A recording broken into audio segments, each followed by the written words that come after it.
అందరికీ నమస్కారం. కథలపల్లకి ఛానల్కి స్వాగతం. ఇప్పుడు మనం చెప్పవే ప్రేమ పార్ట్ 11 విందాం. అను పడుకుందామని అనుకుంటుంటే కృష్ణ తనకి ముద్దు పెట్టడం, ఆ తర్వాత అతని కంగారు గుర్తొచ్చి నవ్వుకుంది అను. ఫోన్ నోటిఫికేషన్తో డిస్టర్బ్ అయి యథావిధిగా చానాళ్ల తర్వాత తన నైట్ డ్యూటీ పిలవగా మళ్ళీ కంటికి పని చెప్పింది అను. రాత్రంతా ఏడ్చి ఎప్పటికో పడుకుంది అను. ఉదయం గాయత్రి లేపినా కూడా కాస్త లేటుగా వస్తానని చెప్పి తను వెళ్ళిపోమంది. ఆఫీస్కి వెళ్ళాక ముందు వర్క్ చూసుకున్నా, తర్వాత మెల్లగా మాటల్లోకి దిగారు. ఎప్పటినుంచో అను కోసం చూస్తున్న కృష్ణ తన కళ్ళకు కాన్ రాలేదు. ఇంకుండబట్టలేక గాయత్రి వాళ్ళ దగ్గరికి వచ్చాడు. ఏంటి ఉదయాన్నే మీటింగ్ అంటూ చుట్టూ చూస్తూ, మరీ జనాభా తగ్గినట్టుందే అన్నాడు కృష్ణ. ఇవాళ కొంచెం నీరసంగా ఉందండి కృష్ణ, లేటుగా వస్తానంది అన్నది గాయత్రి. తనకి తన జవాబు దొరకడంతో కృష్ణ ఇంకేం మాట్లాడకుండా వెళ్ళిపోయాడు. క్యాబిన్లోకి వెళ్ళి ఆలోచిస్తూ కళ్ళు మూసుకున్నాడు. నీరసంగా ఉందా అంటే నిన్నటి దానికి బాగా డిస్టర్బ్ అయి ఉంటుందా, లేక కావాలనే రాలేదా? వచ్చాక నిదానంగా తెలుసుకోవాలి.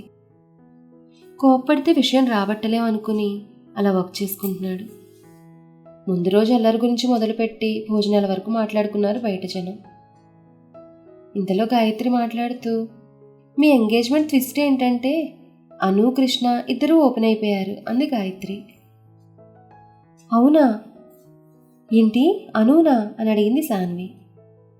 అంత రియాక్షన్ వద్దు పాప, పాజిటివ్గా కాదు అంటూ తనకి అనుకి మధ్య జరిగిన సంభాషణ అంతా చెప్పింది గాయత్రి. ఏంటో అను అన్నీ లోపలే దాచేసుకుంటుంది అని అరుణ్ నీరసంగా అంటుంటే అందరూ ఒక్కసారి అరుణ్ వైపు చూశారు. దాంతో వాళ్ళ భావం అర్థమై అరుణ్ ఫైల్ అడ్డు పెట్టుకుని వాళ్ళ చూపుల నుంచి తప్పించుకున్నాడు. ఇంకా ఏదో అనుభూతుంటే అను లోపలికి రావడం గమనించి టాపిక్ డైవర్ట్ చేశారు. ఏంటి పొద్దున్నే బాతకాణి పెట్టారు అంది గాయత్రి వైపు అనుమానంగా చూస్తూ అను. నిన్న ఎంగేజ్మెంట్ గురించి అంది పూజ. ఏ మాట కామాట చాలా బాగా జరిగింది ఈవెంట్ అంది సాన్వి. చాలా బాగుందంటూ మైండ్లో అనుకోగా జోసెఫ్కి మైండ్లో వైశాలి మెదిలింది. దాంతో నవ్వు ఇంకాస్త పెరిగింది. ఇంతలో ఉరుములేని పిడుగుల గ్రూప్ మధ్యలో చెయ్యి పెట్టి హాయ్ ఐమ్ కిషోర్ అని పలికింది అతని గొంతు. ఈ వైల్డ్ కార్డ్ ఎంట్రీ ఎవరా అని అందరూ అటువైపు చూడగా ఫార్మల్ డ్రెస్లో ఉన్న భలే స్టైలిష్గా ఉన్నాడు అతను. అతని నవ్వైతే సూపర్ కూల్గా ఉంది. దాంతో అరుణ్ మీరు అని అడిగాడు. నా పేరు ఆల్రెడీ చెప్పేశాను, ఇంక నా క్వాలిఫికేషన్ అంటారా? మీరు నెక్స్ట్ డీల్ చేయబోయే ప్రాజెక్ట్కి కొత్తగా అపాయింట్ అయిన టెక్నికల్ హెడ్ని అన్నాడు కిషోర్. ఓ వెల్కమ్ వెల్కమ్ అన్నాడు చెయ్యి అందిస్తూ జోసెఫ్. కిషోర్ అందరినీ ఫేస్ చేస్తూ కూర్చుని ఇంట్రడక్షన్ కూడా అయిపోయింది కదా, ఇంక నా గురించి పూర్తిగా చెప్పేస్తే ఫ్యూచర్లో ఏం ప్రాబ్లమ్స్ ఉండవు అన్నాడు కిషోర్. అప్పో అంది వీడికి ఇంత సీనా అన్నట్టుగా పూజ. గైస్, నేను టూ ఓపెన్ అండ్ ఫ్లర్టింగ్. అమ్మాయిని ఫ్లర్ట్ చేయడం నాకు ఇష్టం, అది లిమిట్స్లోనే. సో ఇక్కడ బ్యూటిఫుల్ లేడీస్ అందరూ మీ రిలేషన్షిప్ స్టేటస్ చెప్పేస్తే నేను ఎవరిని సిన్సియర్గా ట్రై చేసుకోవాలో ఆలోచించుకుంటాను అన్నాడు కిషోర్. దాంతో శాన్వి వాట్ అని గట్టిగా అంది. దాంతో జోసెఫ్ శాన్వి నోరు మూసి ఇది ఆఫీస్ అని హెచ్చరించాడు. అతను చెప్పిన దానికి మిగతా వారికి కూడా ఫ్యూజులు ఎగిరిపోయాయి.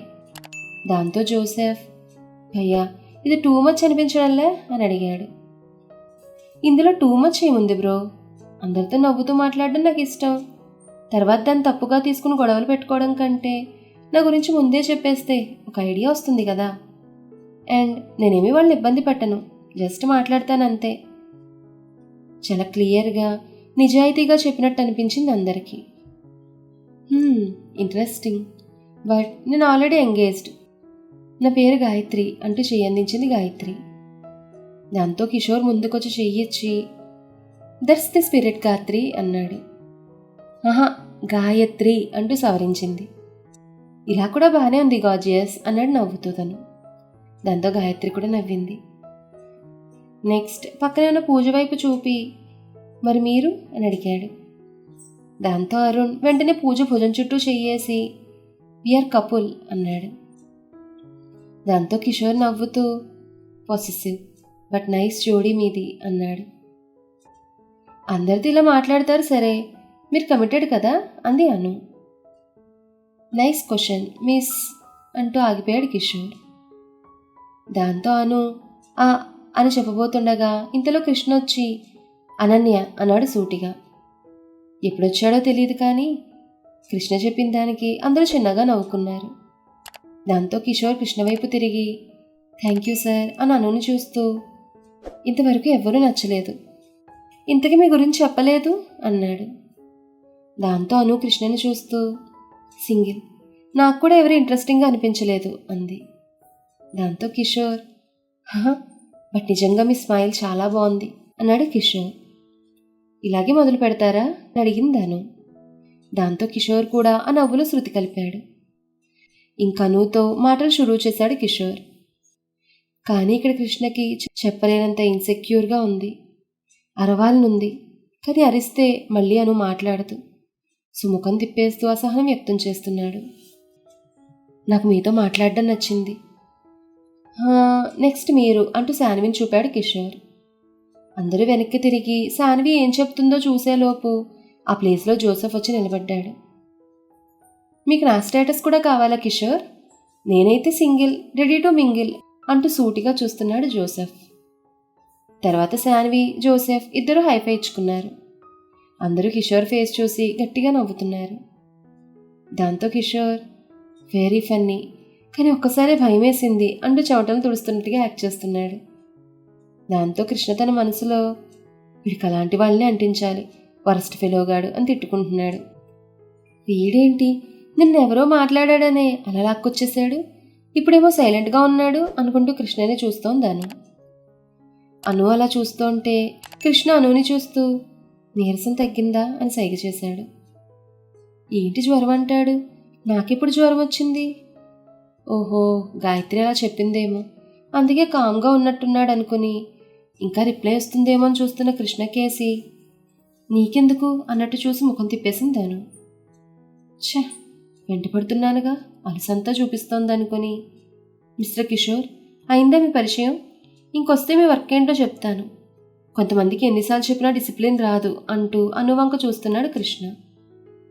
అను డిసప్పాయింట్ అవుతుందేమో అనుకున్న మిగతా వారికి తను నవ్వుతూ కనిపించడం చూసి వదిలేశారు. తిరిగి వెళ్ళిపోతున్న కృష్ణను ఒక అమ్మాయి వచ్చి సైడ్ హక్ చేసుకుంటూ హాయ్ క్రిష్ అని నవ్వుతూ విష్ చేసింది. ఏంటో ఇవాళ ఇన్ని కొత్త మొహాల దర్శనాలు అనుకుని ఓహో మన ఇంటర్వ్యూస్ జరిగాయి కదా అని కంక్లూషన్కి వచ్చారందరూ. హక్ చేసుకున్న వారిని వదిలేసి అను వైపు చూడగా ఇందాకటి నవ్వు మాయమై కళ్ళు ఇంతంత చేసుకుని చూస్తోంది కృష్ణ వైపు. హే క్రిష్, ఏంటలా చూస్తున్నావు, నన్ను గుర్తుపట్టలేదా అని గడ్డం పట్టుకుని తన వైపు తిప్పుకుంది. అను ముందు తను ఇంకొకరు హక్ చేసుకోవడం అస్సలు నచ్చలేదు కృష్ణకి. అను ఎక్స్ప్రెషన్ చూసి ఇంకా భయం వేసింది, తను ఏమనుకుంటుందో అని. నాకేం గుర్తు రావట్లేదు, మీరే చెప్పేయండి అన్నాడు అనుని చూస్తూ కృష్ణ. బ్యాడ్ మెమరీ కృష్ణ, నేను మైనా.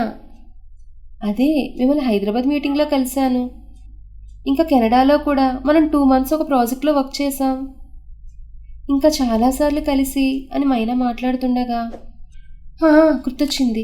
హాయ్ మైనా, ఎలా ఉన్నావు? చాలా రోజులైంది కదా గుర్తుపట్టలేదంటూ తన మాటను మధ్యలోనే ఆపేసి సమాధానం ఇచ్చాడు కృష్ణ. నేను మాత్రం నేను మర్చిపోలేదనుకుని ఇంకిక్కడేగా వీ కెన్ క్రియేట్ మోర్ అంటూ అలా చెప్పుకుంటూ పోతోంది మైనా. కానీ కృష్ణ కాన్సన్ట్రేషన్ మొత్తం అను మీదే. తను ఏమనుకుంటోంది, అర్థం చేసుకుంటోందా? ఇది అప్పుడే బంకలా తగులుకుంది, ఇప్పుడు అసలు వదిలేలా లేదనుకుంటూ తన మీద చేతులు వేస్తూ మాట్లాడుతున్న మైనాకు ఒక ఫేక్ స్మైల్ ఇస్తూనే దూరం పెడుతున్నాడు కృష్ణ. క్రిష్ అంట క్రిష్, కెనడా నుంచి పాప ఇక్కడ వరకు వచ్చిందంటే కథ ఎంత దూరం నడుచుంటుందో, దాన్ని చూస్తేనే అర్థమవుతుంది తన ఇంటెన్షన్ ఏంటో అంటూ కృష్ణని చూస్తోంది అనన్య. ఇంతలో పూజ మాట్లాడుతూ వాళ్ళిద్దరినీ చూస్తుంటే నీకేం గుర్తు రావట్లేదా అని అనుని కృష్ణని చూపిస్తూ మెల్లగా అడుగుతోంది పూజ. ఎందుకు రావట్లేదు తల్లి, నేహ వచ్చినప్పుడు చూపించిన చుక్కలేగా అన్నాడు కృష్ణని చూసి నవ్వుతూ అరుణ్. ఆ మాటకి పూజ కూడా నవ్వింది. ఇంకా వాళ్ళు అక్కడే నిలబడి మాట్లాడుతుంటే గాయత్రి, ఇందాకెవరో డిసిప్లిన్ గురించి మాట్లాడారు. కొంచెం వాళ్ళు ఇక్కడి నుంచి కదిలితే మేము వర్క్ చేసుకుంటామని చెప్పు అని సిస్టమ్ వైపు చూస్తూ చెప్తోంది అను. ఇంక వార్నింగ్ బెల్ మోగాకు కూడా ఓవర్ చేస్తే నిప్పు అంటుకుంటుందని, మైనా షల్ వి మీట్ లేటర్ అనేసి ఫాస్ట్గా తన క్యాబిన్లోకి వెళ్ళిపోయాడు కృష్ణ. మైనా కూడా అను వంక చూస్తూ వెళ్ళిపోయింది. దాంతో అను రిలాక్స్ ఫీల్ అయి మళ్ళీ తను ఎందుకలా బిహేవ్ చేశాను తలపట్టుకుని ఆలోచిస్తూ పనిచేసుకుంటోంది. భోజన టైంలో కూడా కృష్ణ రాలేదు. కానీ అను ఏం తెలియనట్టే చూస్తూ అన్నం తింది. ఎందుకు రాలేదో అని క్యాంటీన్ నుంచి వస్తుంటే మైనా కృష్ణ ఇద్దరు క్యాబిన్లో మాట్లాడుకోవడం చూసి కోపంగా వెళ్ళిపోయింది. మిగతా సగం రోజు డల్గానే ఉంది. మాకు ఇది అలవాటే కదా అని ఇంకెవరూ అనుని కదిలించలేదు. ఈవినింగ్ ఇంటికి వెళ్ళేటప్పుడు నేహాన్ని పిలుద్దామని అను వెళ్ళింది. అటు కృష్ణ ఎవరికో చాలా ఓపిక్గా ఎక్స్ప్లెయిన్ చేస్తున్నాడు. దాంతో అను అలానే చూస్తూ ఉండిపోయింది. మళ్ళీ తేరుకుని ఎక్కడ తను చూస్తాడో అని నేహ దగ్గరికి వెళ్ళింది. దగ్గరగా వెళ్ళాక వాళ్ళ మాటలు వినపడి ఆగిపోయింది. వర్క్ అయిపోయింది, వెళ్దామా అంటూ మైనాతో అంటోంది నేహ. వెళ్ళొచ్చు అని చుట్టూ చూసి చిన్న క్లారిటీ కావాలి అంది మైనా. ఏంటి అన్నట్టుగా చూసింది నేహ. కృష్ణ గురించి అంది మైనా. కృష్ణ గురించా? నేను ఇక్కడికి రావడానికి రీజనే తను. హైదరాబాద్లో చూసినప్పుడే నచ్చాడు తను నాకు. తన కోసమే స్టేట్స్ వెళ్ళాను. నా ఫీలింగ్ ఇదని చెప్పేలోపే తిరిగి వచ్చేయాల్సి వచ్చింది. తను ఎలాగైనా నా సొంతం చేసుకోవాలని నేను ఇక్కడికి వచ్చాను. ఆ మాట వినగానే అనుకి బాధ తన్నుకుంటూ వచ్చింది.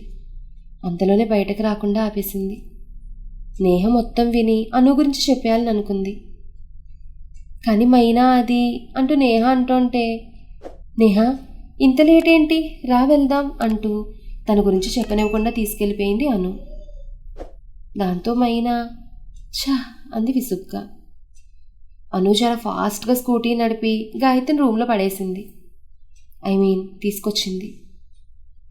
తల్లో సంపుతున్నావు కదే, ఇప్పుడేమొచ్చిందని అలా నడిపో బండిని అంటూ నడుము పట్టుకుని మంచం మీద పడిపోయింది గాయత్రి. కానీ అను ఏం మాట్లాడకుండా ఫ్రెష్ అవ్వడానికి వెళ్ళిపోయింది.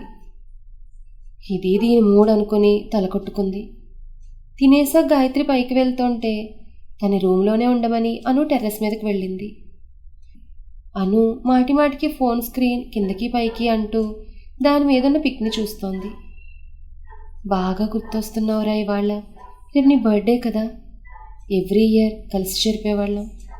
కానీ ఇప్పుడు కనీసం విష్ కూడా చేయలేకపోతున్నానంటూ వస్తున్న కన్నీరుని లెక్క చేయకుండా గతం తలుపులు తట్టింది అను. మరి ఆ తర్వాత ఏం జరిగింది అనేది నెక్స్ట్ ఎపిసోడ్లో తెలుసుకుందాం. ఈ కథ మీకు నచ్చితే లైక్ చేయండి, షేర్ చేయండి, కామెంట్ చేయండి. అలాగే మన కథల పల్లకి ఛానల్ని సబ్స్క్రైబ్ చేసుకోండి. ధన్యవాదాలు.